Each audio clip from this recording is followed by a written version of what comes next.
आज भारत के लिए अत्यंत गौरव का दिन है।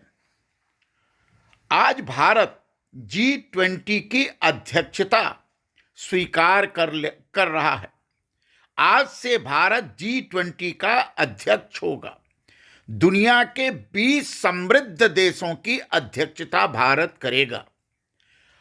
भारत को आज वो अध्यक्षता सौंप दी गई बाली में G20 के अधिवेशन में।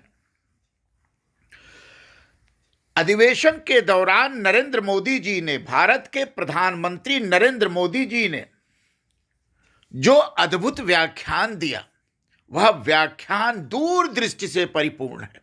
सबसे पहले भारत को G20 की अध्यक्षता मिलने पर संपूर्ण भारतवासियों को बहुत बहुत बधाई और अभिनंदन। नरेंद्र मोदी जी का स्वागत और अभिनंदन और बधाई, क्योंकि वो 1 साल तक अब G20 के अध्यक्ष अपने देश के रूप में रहेंगे। मोदी जी, आपने G20 के मंच पर जो संभाषण किया, जो अभिव्यक्ति थी, वह अद्भुत है। अपनी मातृभाषा में G20 को, हिंदी भाषा में G20 का उद्बोधन करना भी अटल बिहारी वाजपेयी के संयुक्त राष्ट्र संघ में हिंदी में भाषण देने की परंपरा को याद दिलाता है। मोदी जी बिना घबराए, बिना परेशान हुए, बिना किसी पाखंड के आपने G20 के उस मंच पर हिंदी में अद्भुत व्याख्यान दिया। उस व्याख्यान के निहितार्थ बहुत बड़े हैं। उस पूरे व्याख्यान में आपने 4 महत्वपूर्ण तत्वों को दुनिया के सामने रखा। नंबर 1 कि भारत लोकतंत्र की जननी है। यह अद्भुत है। भारत के लोग ये नहीं मानते कि भारत लोकतंत्र की जननी है। भारत के लोग तो लोकतंत्र को अमेरिकी लोकतंत्र की परिभाषा से आपको अपने को जोड़ते हैं। भारत के लोग तो लोकतंत्र को फ्रेंच रिवॉल्यूशन से अपने को जोड़ते हैं। भारत के लोग तो ब्रिटेन को लोकतंत्र की जननी मानते हैं, क्योंकि ब्रिटेन ने हमारे देश में वर्षों तक शासन किया। लेकिन आज आपने दुनिया को यह बताया कि भारत ही लोकतंत्र की जननी है और दुनिया का कोई देश नहीं है। अब जब भारत में साल भर G20 के कार्यक्रम होंगे, तो भारत के बुद्धिजीवियों को, भारत के शोधार्थियों को, भारत के उच्च शिक्षा में लगे विद्वानों को यह सिद्ध करना पड़ेगा कि वास्तव में भारत लोकतंत्र की जननी है। यह साल भर का एक बहुत शोधपूर्ण कार्य है। इसको करना ही पड़ेगा, तभी दुनिया मानेगी कि भारत लोकतंत्र की जननी है। दूसरा, आपने कहा कि जो लोग भारत को जातिवादी, संप्रदायवादी, कट्टरवादी और शोषणवादी मानते थे, उनको भी आपने जवाब दिया। आपने कहा कि भारत सर्वसमावेशी है, भारत समरसता का प्रतीक है, भारत वसुधैव कुटुंबकम की बात को स्वीकार करता है, भारत में इस तरह की विकृतियां हैं ही नहीं है। इसको आपने दुनिया के मंच पर रेखांकित किया। तीसरी सबसे बड़ी बात आपने कही कि ट्रस्टीशिप का सिद्धांत गांधी का सिद्धांत है। आपने गांधी को भी G20 में स्थापित किया। गांधी ने ट्रस्टीशिप का आर्थिक नारा दिया कि जो कुछ भी दुनिया में है वह हमारा नहीं है, हम उसके सिर्फ ट्रस्टी हैं, हम उसका मालिक न समझें। प्राकृतिक संसाधनों के हम कदापि मालिक नहीं हैं, दुनिया मालिक नहीं है। प्राकृतिक संसाधनों का उपभोग मानवीयता का उपभोग है, संपूर्ण मानव जाति का उस पर अधिकार है। जो लोग भारत संसाधनों का मालिक समझ बैठते हैं, यहीं से गड़बड़ी शुरू हो जाती है।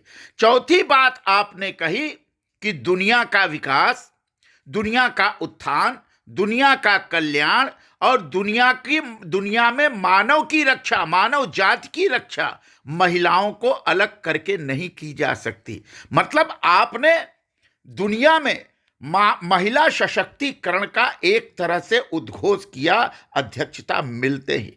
तो ये चारों जो तत्व आपने देश में, दुनिया के सामने बताए, यह भारत के तत्व हैं।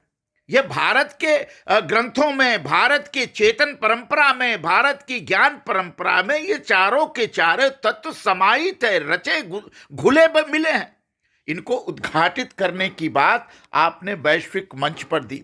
मोदी जी, आपने वैश्विक मंच पर दुनिया को यह चुनौती दी कि इस संकट के काल में, जब कोरोना के काल के बाद दुनिया अस्त व्यस्त है, चारों तरफ युद्ध का माहौल है, तनाव है, लोग अवसाद से ग्रस्त हैं, विकास की गति धीमी है, भूखमरी है, बेरोजगारी की समस्या है, आर्थिक मंदी का सुयोग है, उस संक्रमणकालीन स्थिति में भारत G20 की अध्यक्षता कर रहा है और आपने डंके की चोट पर यह कहा कि संक्रमणकालीन स्थिति को सकारात्मक स्वरूप में बदलना भारत का दायित्व है और वह 1 साल में करेगा। यह आपने एक तरह से उद्घोष किया।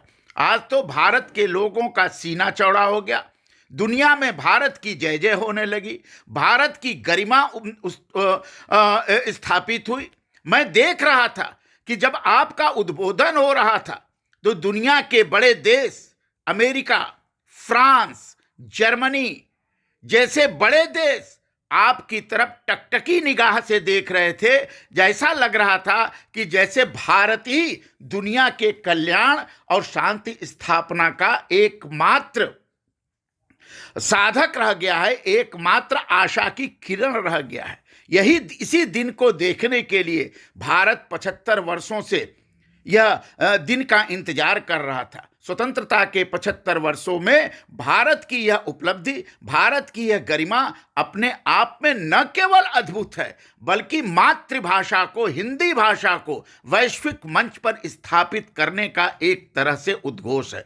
भाषाई पाखंड को तोड़ने, भाषाई पाखंड के आधार पर पाखंडवादी विद्वान बनने के वाले लोगों के मुंह पर आपने जो तमाचा आज मारा है, वह देश के लोगों के लिए देश अद्भुत गौरव की बात है। अब तो यह सिद्ध करना पड़ेगा कि भारत लोकतंत्र की जननी है। यह सिद्ध करना पड़ेगा कि भारत महिलाओं के सशक्तिकरण में सर्वाधिक आगे है। वह पाखंडवादी फेमिनिज्म नहीं चाहता, वह वास्तव में महिलाओं का सशक्तिकरण चाहता है। अब तो यह देखना पड़ेगा कि भारत में वसुधैव कुटुंबकम का क्या भाव है। अब तो यह देखना पड़ेगा कि भारत में समता, ममता, समरसता का भाव किस तरह से दुनिया को परोसने का भारत काम करता है। तो यह मौका अद्भुत है और इस मौके में आपका उद्बोधन भी अद्भुत है मोदी जी। और जो उच्च शिक्षण संस्थान है देश भर के, उनको इस बात पर